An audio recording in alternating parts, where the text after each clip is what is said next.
How to read drawing की episode number 2 के साथ हाजिर हूँ। आज की इस ड्राइंग में हम डिस्कस करते हैं कॉलम लेआउट। कॉलम लेआउट के लिए सबसे पहले हमें कॉलमों के जो नाम दिए जाते हैं उनके हिसाब से कॉलमों के साइज़ वगैरह देखने पड़ते हैं। जैसा कि ये कॉलम है C1, इसका साइज़ है 12 इंच बाय 27 इंच। ये ड्राइंग के ऊपर लिखा होता है। इस तरीके से अगला कॉलम भी C1 है 12 बाय 27, आगे भी C1 है। आगे जाके साइड वाला ये कॉलम है C2, ये 18 इंच बाय 18 इंच है। ये इस तरीके की मालूमात कॉलम के साइज़ और नाम की ड्राइंग के ऊपर दी गई होती है। इसके अलावा जो लेआउट शुरू करने के लिए जो सबसे अहम चीज़ है वो ग्रिडें और लाइनें होती हैं। ये जो ऊपर की तरफ होती हैं, ये जो अल्फ़ाबेट में लिखी होती हैं, जैसे कि ये इसको ग्रिड बोलते हैं। ए ग्रिड हो गई, ये बी ग्रिड हो गई, ये सी ग्रिड हो गई, ये डी ग्रिड हो गई और ये ई ग्रिड हो गई। इस तरीके से जो साइड की तरफ से दी जाती हैं इनको लाइनें बोलते हैं। जैसे कि ये लाइन 1 हो गई, ये लाइन 2 हो गई, ये लाइन 3 हो गई, ये लाइन 4 हो गई।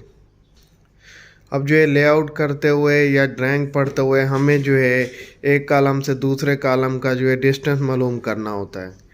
तो उसके लिए हम ग्रिडें पढ़ते हैं। एक रुख में ग्रिडें होती हैं, दूसरे रुख में लाइनें होती हैं।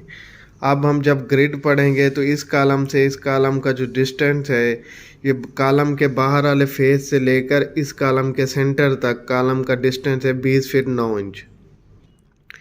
यानी कि ए ग्रिड से लेकर बी ग्रिड तक जो अपना डिस्टेंस है वो है 20 फीट 9 इंच। इस तरीके से बी ग्रिड से लेकर सी ग्रिड तक जो डिस्टेंस है वो है 19 फीट 3 इंच। ये बी ग्रिड से लेकर सी ग्रिड तक centre to centre grid show कर रही है। इस तरीके से सी ग्रिड से लेकर डी ग्रिड के दरमियान जो डिस्टेंस है वो है 19 फीट 9 इंच।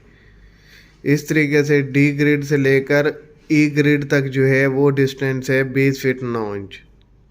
अब दूसरे रुख की पैमाइशें पढ़ेंगे लाइन वाली। तो ये लाइन नंबर 1 से लेकर लाइन नंबर 2 तक जो डिस्टेंस है वो है 24 फीट 3 इंच, वो है 16 फीट 6 इंच।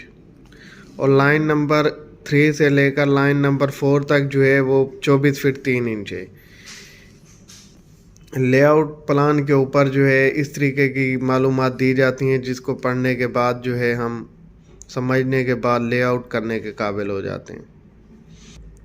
इसके अलावा लेआउट प्लान में एक और अहम चीज़ दी हुई है, जैसे कि ये लिखा हुआ है राफ्ट एक्सटेंडेड 1 फीट 6 इंच। इसका मतलब ये है कि ये कॉलमों से या प्लाट से राफ्ट को 1 फीट 6 इंच बाहर निकालना है।